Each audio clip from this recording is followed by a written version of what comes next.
spiritual habits that stick beyond January? Everyone seems to be, so close and so tight with God at the start of the year, but then gradually that habit, kind of goes a little bit lower. So how do we, keep it during the course of the year and even the years to come as well, too? The key word is being true to yourself. That's the key word. One of the reasons why people start something and they are not able to finish is that maybe they beat more than they can chew. They understand? If you have not been praying for 2 hours and you've been praying for 30 minutes, why do you want to start praying for 2 hours in January? You're going to burn out. By February, you're tired. So why don't you just say, I'm going to try and, be praying for 45 minutes. You're already used to 30 minutes.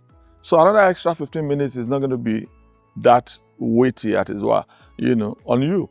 And then you can improve as the year goes down the line. And before the end of the year, maybe you get to that 200 and that's it. For some people, it's because we compare ourselves with each other. Just because your friend is praying for 2 hours, you think you can pray for 2 hours. But if that's your gift, it's okay.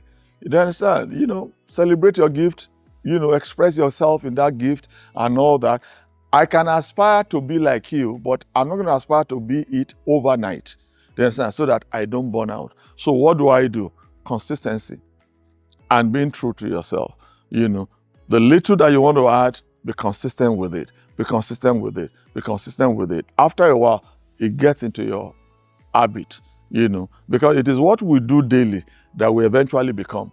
You understand? It gets into your habit, and from there, you move on, with it. If not, you're going to get tired. A good way, even if you don't look at it spiritually, it's somebody trying to lose weight. Do you understand? I've had to lose weight last year, and I lost a lot of weight. But I knew the weight that I lost, where I was, by the time I stopped trying, is not sustainable, So I had to look for a balance, an average weight that I want to be, that is not going to affect my health and is going to be okay for me. Do you understand? And I know that it is sustainable. I can continue it without any problem. So when I got that number, I felt comfortable. Now I'm within that number and I'm okay. And people don't see me and say, oh my goodness, you've lost so much weight again, and because where I am is like, okay, it's lost a little bit, but it's not so dramatic and things like that. In life, you might do some things like that, even spiritually. Do you understand? It's like an intervention. Do you understand? So you do it, but you ask yourself, is it sustainable? If it's not sustainable, then you now find an average standard that is sustainable and you keep on at that level. And if you choose to increase it, then you can increase it. Mm-hmm. Now, even moving on to, that topic of balance, right? Is there anything like balancing one's spiritual, personal, and professional goals? If there is, how do you find this balance? A lot of people ask these questions. And I'm going to tell you, when it comes to your spiritual life, I don't know the balance I'm going to put there. I'm a believer. There's no balance there. Yeah. Either on Monday, on Tuesday, to Sunday, I'm still a Christian. Do you understand? That one is standard in your life. I'm a man now. There's no balance in that. You are a man, period. Do you understand? So what you now try to balance is, okay, your job or some of the things that you do. And in my job, you get to a point that you say to yourself, what do I need to do to bring things in, income in, and to sustain myself and my family? Do you understand? That's why there's vacation time for everybody. That's why every one of us, we have 24 hours in a day, everybody. You choose what is important to you and you allocate your time of the day according to that. Everybody.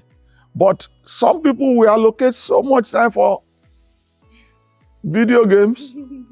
And then they are now looking for balance. And the balance they are now looking for is that I'm going to cut out on my prayer life. I'm going to cut out on the time I take to read the scriptures. I'm going to cut time on the time that I serve God.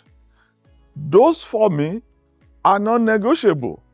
They are priority. They understand? So I know the time I'm going to cut out. It might be my television time or my watching a movie time. And those ones, they're negotiable. On a very lighter note.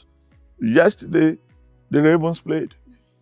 I love the Ravens. I want to watch the match. It started at 6:30.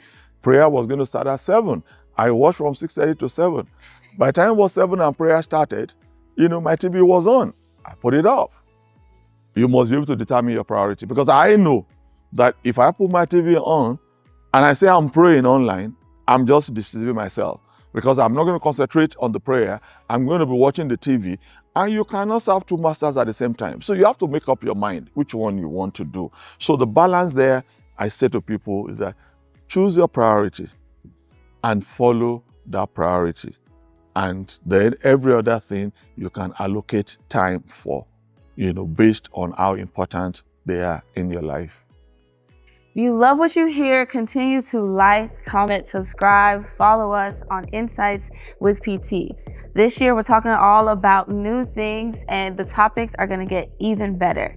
So don't forget to send your comments, your topics, your questions to insightswithpt@jesushousebaltimore.org. We'll catch y'all next time. Peace out. It's your girl Tammy with the lovely PT. Peace out. See you.